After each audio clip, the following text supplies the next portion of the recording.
शुरुआत में हमें एक लड़का जिसका नाम ब्राइस है वो अपनी कहानी सुनाता है।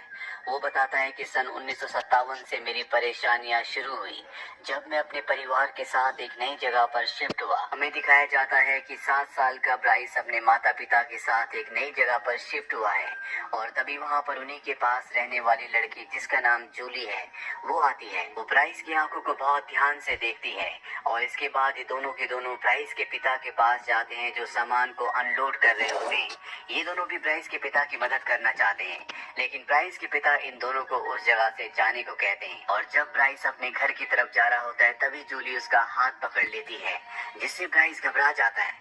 ब्राइस की मॉम वहाँ पर आ जाती है और वो अपनी मॉम के पीछे छुप जाता है। अभी दोनों एक ही स्कूल में पढ़ते हैं और जूली हमेशा ब्राइस का पीछा करती है। वो हमेशा उसे चेज करती है, जिससे स्कूल में उसे हर कोई चिढ़ाता है।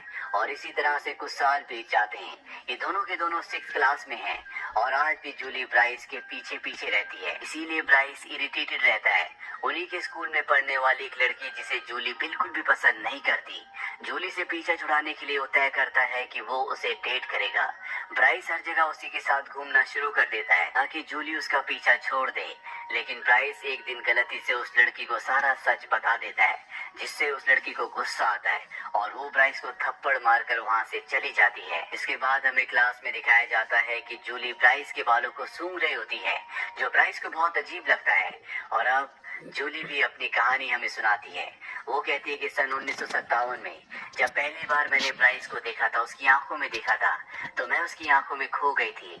मैं समझ गई थी कि ये मेरा प्यार है। इसके बाद मैं घर का सामान अनलोड करने में उसके साथ उसके पिता की मदद करना चाहती थी, लेकिन उसके पिता ने हमें ऐसा नहीं करने दिया। और जब ब्राइस घर के अंदर जा रहा था तो मैंने उसका हाथ पकड़ लिया क्योंकि मैं उसके साथ वक्त बिताना चाहती थी। उस पल में मुझे ऐसा लगा कि हो सकता है कि आज मेरी ये फर्स्ट किस हो, लेकिन तभी उसकी मॉम वहाँ पर आ गई और वो घबरा कर शर्मा कर अपनी मॉम के पीछे छुप गया। रात को जूली कहती कि मेरी मॉम ने मुझे बताया था कि कुछ लोग शाही होते हैं जो अपने दिल की फीलिंग्स को कभी किसी को नहीं बताते। हो सकता है कि ब्राइस भी उन्हीं में से एक हो। जब हम दोनों स्कूल में गए तो मैं हमेशा उसका पीछा करने लगी क्योंकि मुझे उसका साथ हमेशा बहुत पसंद था। 6th क्लास में जब उसने उस लड़की को डेट करना शुरू किया जिससे मैं नफरत करती थी तो मुझे बहुत बुरा लगा, पर जब उस लड़की ने उसे थप्पड़ मारा तो मुझे बहुत खुशी हुई। मुझे हमेशा ब्राइस के बालों से बहुत अच्छी खुशबू आती थी, इसीलिए मुझे उसके बालों को सूंघना बहुत पसंद था। अब एक बार फिर से ब्राइस अपनी कहानी बताता है। वो कहता है कि मेरी परेशानियां और भी तब बढ़ गई जब मेरे ग्रैंडफादर हमारे साथ रहने के लिए आ गए। वो हमेशा खिड़की के पास बैठकर जूली के घर को देखा करते थे और मुझसे बहुत कम बात किया करते थे। एक दिन उन्होंने मुझे अपने पास बुलाया और न्यूज़पेपर दिखाया जिसमें जूली की फोटो थी। ब्राइस अपने ग्रैंडफादर को बताता है कि बस स्टॉप के पास एक पेड़ है जिससे जूली को बहुत लगाव है। वो हमेशा उस पेड़ के ऊपर चढ़ी रहती है। उसने कई बार मुझे भी इनवाइट किया, लेकिन मैं कभी उस पेड़ के ऊपर नहीं चढ़ा। और एक दिन सरकारी विभाग से जब कुछ लोग उस पेड़ को काटने के लिए आए तो जूली उस पेड़ के ऊपर चढ़ गई। उसने मुझे भी उस पेड़ के ऊपर चढ़ने के लिए कहा, लेकिन मैं नहीं चढ़ा। मैं उस जगह से चला गया। इसके बाद उस पेड़ को नहीं काटा गया और इसीलिए जूली की फोटो न्यूज़पेपर पर आई है। ये बात सुनने के बाद उसके ग्रैंडफादर जूली से बहुत ज्यादा इम्प्रेस हो जाते हैं और वो कहते हैं कि तुम बहुत लकी हो कि जूली तुम्हारी फ्रेंड है। अब अगले दिन जब ब्राइस स्कूल जाता है तो देखता है कि जूली वहाँ पर उदास बैठी होती है। दरअसल उस पेड़ को काट दिया गया था जिसे वो बचाने की कोशिश कर रही थी। ब्राइस चाहता है कि वो उसके पास जाए, उसे कंसोल करे, लेकिन फिर उसे ऐसा लगता है कि अगर उसने ऐसा किया तो कहीं जूली इसे प्यार न समझ ले। वहीं अब जूली हमें बताती है कि मेरे पिता एक पेंटर है, वो बहुत अच्छी अच्छी पेंटिंग्स बनाते हैं। और जब एक दिन मैं उनके पास गई तो उन्होंने मुझे कहा कि तुम हमेशा ब्राइस के बारे में बात करती हो। जूली कहती है कि मुझे उसकी आंखें और स्माइल बहुत अच्छी लगती है। उसके पिता कहते हैं कि कभी भी तुम किसी को किसी की क्वालिटी के लिए पसंद नहीं कर सकती, तुम्हें उसके बारे में सब कुछ जान लेना चाहिए। जूली को अपने पिता की ये बात समझ में नहीं आती। अब एक दिन एक पतंग एक पेड़ पर अटक जाती है। ये वही पेड़ होता है जिसे काटा गया था, जिसकी वजह से जूली उदास थी। जूली जब उस पेड़ के ऊपर उस पतंग को उतारने के लिए जाती है तो वहाँ से वो पूरे शहर का नजारा देखती है, जो कि बहुत ही खूबसूरत था। इसके बाद वो हर रोज उस पेड़ के ऊपर चढ़कर पूरे शहर को देखने लगी। जूली को ये करना बहुत अच्छा लगता था और जिस दिन सरकारी कर्मचारी इस पेड़ को काटने के लिए आए थे तो वो इस पेड़ को बचाने के लिए पेड़ के ऊपर चढ़ गई थी। उसने ब्राइस से भी उसकी मदद करने को कहा था, लेकिन ब्राइस वहां से चला गया था, जिससे जूली को बहुत बुरा लगा। और जब उसके पिता उसी पेड़ की पेंटिंग बनाकर उसके लिए लाते हैं तो उसे कुछ अच्छा लगता है और उसे अब एक बात समझ में आ चुकी है कि ब्राइस इतना भी अच्छा नहीं है जितना अच्छा वो उसे समझती है। अब ब्राइस हमें बताता है कि मुझे एग्स खाना बिल्कुल पसंद नहीं है। जूली, जिनके पास बहुत सारी मुर्गियां हैं, वो हर रोज हमें मुर्गियों के अंडे लाकर दे देती थी, जो बात मुझे बिल्कुल पसंद नहीं आती थी। और जब स्कूल में साइंस का एग्जीबिशन था तो उसमें भी जूली ने अपनी प्रेजेंटेशन से यही बताया था कि एक अंडे के अंदर से बच्चे को कैसे पैदा किया जाता है। उसे फर्स्ट प्राइज मिला, जो बात मुझे बिल्कुल भी अच्छी नहीं लगी। रात को प्राइस जब अपने पेरेंट्स के साथ डिनर कर रहा होता है तभी उसके पिता कहते हैं कि हमें रोस्टर की जरूरत है, तुम जूली से पूछ के आओ क्या उसके पास रोस्टर है। वो जूली से बात नहीं करना चाहता, चुपके से अपने दोस्त के साथ जूली के घर के अंदर झांकता है। उसे कहीं भी रोस्टर नहीं दिखता, इसीलिए वो अपने पिता से कह देता है कि उनके पास रोस्टर नहीं है। उसके पिता को ये लगता है कि जूली के घर के जो अंडे हैं वो अनहाइजीनिक है, इसीलिए ब्राइस से कहते हैं कि जूली को कह देना कि अब हमें अंडों की जरूरत नहीं है। लेकिन ब्राइस उससे बात नहीं करना चाहता, इसीलिए जब भी जूली उसे अंडे देती है तो वो उन अंडों को डस्टबिन के अंदर फेंक देता है। वहीं जूली बताती है कि मैंने अपने साइंस प्रोजेक्ट के लिए एक अंडे के अंदर से मुर्गी के बच्चे को कैसे निकाला जाता है, कैसे उसे हीट देकर एक बच्चे में कन्वर्ट किया जाता है, ये प्रोजेक्ट चुना था, जिसमें मुझे फर्स्ट प्राइज भी मिला। और जब हमारी मुर्गियों ने अंडे दिए तो मैंने उनसे भी बच्चे बनाना शुरू कर दिए। धीरे धीरे हमारे घर में बहुत सारे अंडे होने लगे और जब जूली देखती है कि उन अंडों का उनके घर में कोई भी इस्तेमाल नहीं है तो वो उसका बिजनेस करना शुरू कर देती है। वो ब्राइस को भी रोज अंडे देने के लिए जाती है और एक दिन ब्राइस उससे पूछता है कि तुम स्कूल बस में अब क्यों नहीं आती। पेड़ कट जाने के बाद वो कभी भी स्कूल बस में नहीं आई थी। ये बात सुनकर जूली को बहुत अच्छा लगता है, उसे लगता है कि वो उसे पसंद करता है, वो उसके ख्यालों में खोई हुई होती है।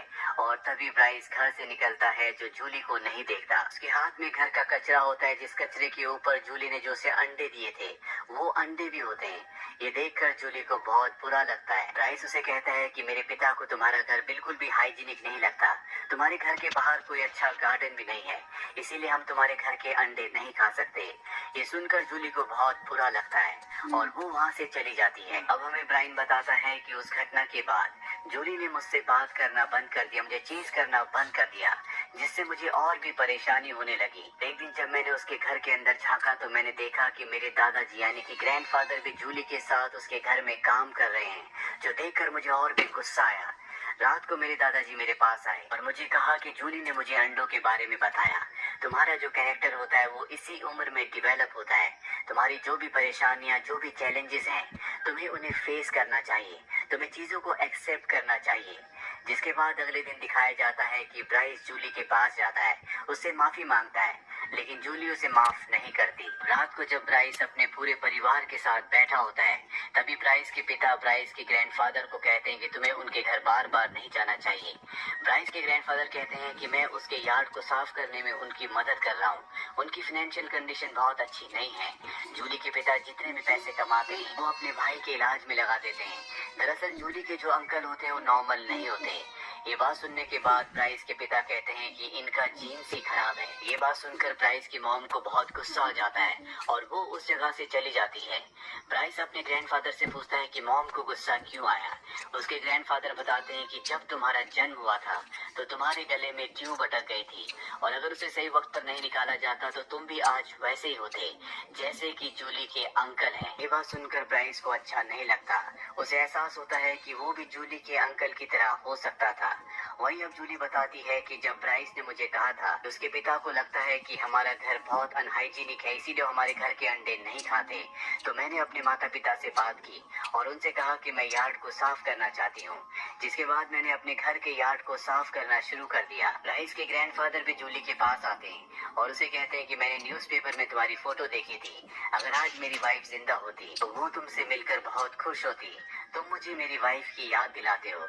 और इसके बाद वो जूली की मदद करना शुरू कर देते हैं और यहाँ पर जूली की और ब्राइस के ग्रैंडफादर की अच्छी खासी दोस्ती हो जाती है। जूली अब ब्राइस को बिल्कुल भी पसंद नहीं करती और ये बात ब्राइस को अंदर ही अंदर सता रही होती है। वो अब उसे चेस करना शुरू कर देता है। जब वो क्लास में बैठे होते हैं तो ब्राइस उसी की तरफ देख रहा होता है और ब्राइस का दोस्त ये नोट कर लेता है। के बाद उसका दोस्त उसे लाइब्रेरी में ले जाता है, जहाँ पर ब्राइस उसे बताता है कि अब वो जूली को पसंद करने लगा है। उसके अंदर उसके लिए फीलिंग्स डेवलप होना शुरू हो गई है। ये सुनकर ब्राइस का दोस्त हैरान हो जाता है।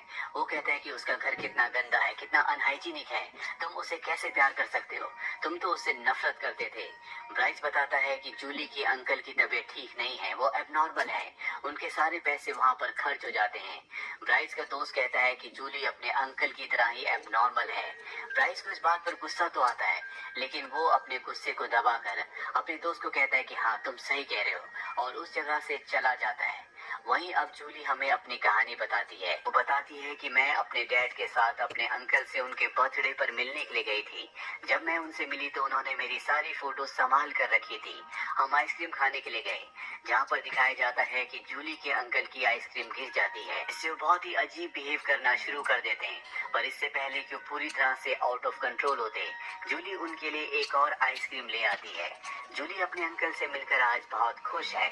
जूली जब घर जाती है तो उसकी मॉम उसे बताती है कि ब्राइस के माता पिता ने हमें डिनर पर इनवाइट किया है। अगले दिन जूली स्कूल में अपने दोस्त को ये बात बताती है कि ब्राइस के मॉम डैड ने हमें डिनर पर इनवाइट किया है। उसकी दोस्त कहती है कि आज जब तुम क्लास में बैठी थी तो ब्राइस तुम्हें बार बार देख रहा था, मुझे लगता है कि अब वो तुम्हें पसंद करता है। ये बात उसे बहुत अजीब लगती है। ये दोनों के दोनों लाइब्रेरी में होते हैं और ये वही पल होता है जब ब्राइस अपने दोस्त को बता रहा होता है कि वो अब जूली को पसंद करने लगा है। साथ ही वो उसे जूली के अंकल के बारे में भी बताता है, जिसके बाद उसका दोस्त कहता है कि जूली भी अपने अंकल की तरह एबनॉर्मल है। ब्राइस जिसे बात बिल्कुल अच्छी नहीं लगती, वो अपने दोस्त की बात में हामी करके वहाँ से निकल जाता है और इस बात को जूली सुन लेती है। अब रात को जूली की पूरी फैमिली ब्राइस के घर में डिनर करने के लिए आती है, जहाँ पर ब्राइस उससे बात करने की कोशिश करता है। जूली कहती है कि लाइब्रेरी में जो बात तुमने अपने दोस्त को कही थी कि मैं अपने अंकल की तरह एबनॉर्मल हूँ, वो बात मैंने सुन ली थी और ये बात सुनकर उसे बहुत ऑकवर्ड लगता है। इसके बाद वो थोड़ा सा अनकंफर्टेबल हो जाता है। यहाँ पर ब्राइस के पिता को भी दिखाया जाता है, जो थोड़े से एरोगेंट होते हैं। जूली के साथ उसके दो भाई भी होते हैं जो बहुत ही इंटेलिजेंट हैं। ब्राइस के पिता को लगता है कि वो कॉलेज नहीं जा सकते क्योंकि उनकी फाइनेंशियल कंडीशन बहुत अच्छी नहीं है, लेकिन पहले से उनका कॉलेज में एडमिशन हो चुका है। ब्राइस को यहाँ पर एहसास होता है कि वो भी अपने पिता की तरह एरोगेंट बन रहा है, जो कि बिल्कुल अच्छी बात नहीं है। अगले दिन स्कूल में दिखाया जाता है, जहाँ पर बताया जाता है कि एक एक करके हर कोई लड़का स्टेज पर आएगा और नीचे से लड़कियां उनके साथ डेट पर जाने के लिए बोली लगाएंगी और इससे जितने भी पैसे आएंगे वो सब के सब एनजीओ को डोनेट कर दिए जाएंगे। ये सारी बातें हमें ब्राइस बता रहा होता है। और अब वो दिन आ जाता है जब डेट पर जाने के लिए बोलियां लगेंगी। यहाँ पर स्टेज पर ब्राइस भी होता है। वो नीचे जूली को देखता है, लेकिन ब्राइस से पहले एक लड़का सामने आता है जो बहुत ही इंटेलिजेंट होता है, लेकिन देखने में वो बिल्कुल अच्छा नहीं होता, इसीलिए कोई भी उस पर बोली नहीं लगा रहा होता। ये देखकर जूली उस पर बोली लगाती है, यानी कि अब वो उसके साथ डेट पर जाएगी। और जब ब्राइस की बारी आती है तो स्कूल की सबसे अमीर लड़की उस पर सबसे ऊंची बोली लगाती है। इसका मतलब ये है कि वो उसके साथ डेट पर जाएगी। और अभी सबके सब डेट पर जाते हैं, जहाँ पर ब्राइस उस लड़की से कर रहा होता है, लेकिन उसका ध्यान जूली की तरफ होता है और बात करते करते अचानक से उठता है और जूली का हाथ पकड़ लेता है और उसकी तरफ किस करने के लिए बढ़ता है, लेकिन जूली अपना हाथ छुड़ाकर वहाँ से चली जाती है। ब्राइस उसके पीछे उसके घर भी जाता है, लेकिन जूली उससे बात नहीं करती। जूली हमें बताती है कि इस दौरान उसके दिमाग में क्या चल रहा था। जब स्कूल में लड़कों के ऊपर डेट पर जाने के लिए बिड लगाई जानी थी, उसकी दोस्त कहती है कि ब्रायन के ऊपर बहुत ऊंची ऊंची बोलियां लगेंगी, तुम्हें उस पर बिड यानी कि बोली लगानी चाहिए। हालांकि जूली उससे नाराज है, उससे बात नहीं करना चाहती, लेकिन हमेशा वो उसी के बारे में सोचती है। और जब वो स्कूल में इस इवेंट के लिए जा रही होती है, तभी उसकी नेबर उसे एक्स के लिए पेमेंट कर देती है। अब उसके पास पैसे हैं। इवेंट से पहले स्कूल की सबसे अमीर लड़की उसके पास आती है और कहती है कि तुम जीत नहीं पाओगी। ये वही लड़की होती है जिसने ब्राइस के ऊपर सबसे ऊंची बोली लगाई थी। और अब जब इवेंट शुरू होता है, जूली उस लड़के पर बोली लगाती है जिस पर कोई भी बोली नहीं लगा रहा होता। और सब के सब जब ये डेट पर होते हैं तो ब्राइस जूली के पास आता है, उसका हाथ पकड़ लेता है, वो उसे किस करने वाला होता है। तभी जूली के मन में एक विचार आता है कि बचपन से वो इसी किस का इंतजार कर रही थी और ये पल इतना साधारण नहीं होना चाहिए। इसीलिए वो उसका हाथ झटक कर वहाँ से घर चली जाती है, जिसके बाद जूली बहुत उदास हो जाती है और वो देखती है कि अगले दिन उसके घर के बाहर जो पूरी तरह से साफ हो चुका है, वहाँ पर ब्रायन गड्ढा कर रहा है। अपने डैड से पूछते हैं कि ब्रायन हमारे घर के बाहर क्या कर रहा है। उसके डैड बताते हैं कि मैंने उसे परमिशन दी है।